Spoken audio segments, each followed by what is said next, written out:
Hola, vamos a meternos de lleno en uno de los temas centrales del derecho internacional.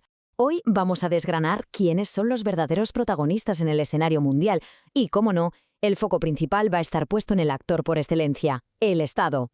Perfecto. Pues la primera pregunta que tenemos que hacernos, la que de verdad lo sustenta todo, es, vale, en este gran teatro que son las relaciones internacionales, ¿quiénes son los actores? ¿Quién tiene derecho, por así decirlo, a subir al escenario y participar en la obra? Para entenderlo bien, vamos a ir paso a paso. Primero, veremos qué es eso de los sujetos de derecho internacional. Después, nos meteremos de lleno con el Estado, sus elementos y el gran tema del reconocimiento. Luego, para que no sea todo teoría, lo bajaremos a tierra con casos prácticos de España. Y ya para rematar, hablaremos de la sucesión de Estados. ¿Listos? ¡Vamos allá! Venga, pues empezamos por lo más básico. Es que para entender cómo funciona este tablero de juego global, lo primero es saber quiénes son los jugadores, ¿no? ¿Quién puede mover ficha? A ver, la definición es clave, pero en el fondo es muy sencilla. Un sujeto de derecho internacional es, ni más ni menos, cualquier entidad que pueda tener derechos y obligaciones en el plano internacional, o sea, que tiene lo que llamamos personalidad jurídica internacional. Puede reclamar, pero también se le puede exigir. Así de simple. Y aquí vemos que no todos los sujetos son iguales. Hay, digamos, una primera división. Por un lado, los sujetos plenos, los de toda la vida, los estados y las organizaciones internacionales. Pero, y esto es muy interesante, el derecho ha ido evolucionando y ahora reconoce a otros actores con una subjetividad más limitada, más restringida. Ahí entran, por ejemplo, los individuos. Pensemos en la capacidad para reclamar ante tribunales de derechos humanos, los pueblos, la Santa Sede e incluso ONGs o empresas transnacionales en ciertos ámbitos. El círculo se ha ido abriendo. Vale, una vez que tenemos claro este mapa de actores, ahora sí vamos a hacer zoom en el protagonista absoluto, en el sujeto originario y principal, el Estado.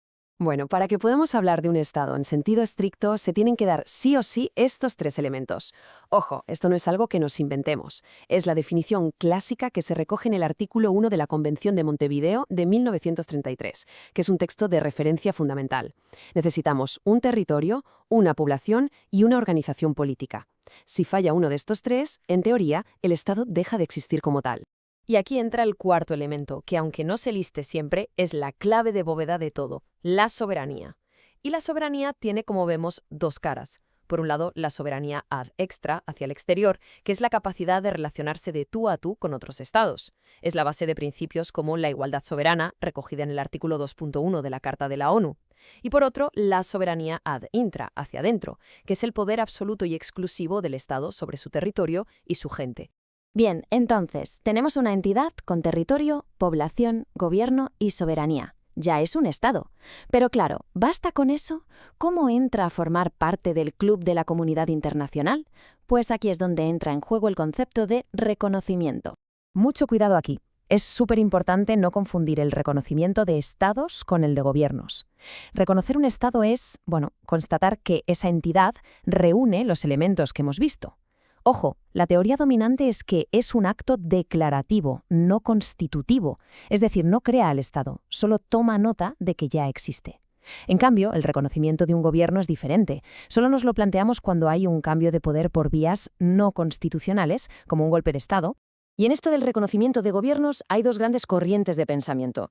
Por un lado, la doctrina Estrada, que viene de México, de 1930, es la del pragmatismo puro. Si un gobierno tiene el control efectivo, se le reconoce, sin entrar a valorar cómo ha llegado al poder.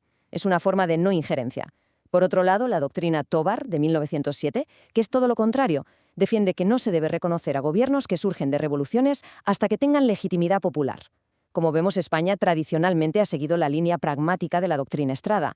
Vale, ya hemos visto la teoría. Ahora vamos a lo interesante, ver cómo España ha aplicado todo esto en la práctica, con algunos casos que son auténticos clásicos de examen. Primer caso, y una fecha para grabar a fuego. 17 de enero de 1986. Ese día, España establece relaciones diplomáticas con Israel.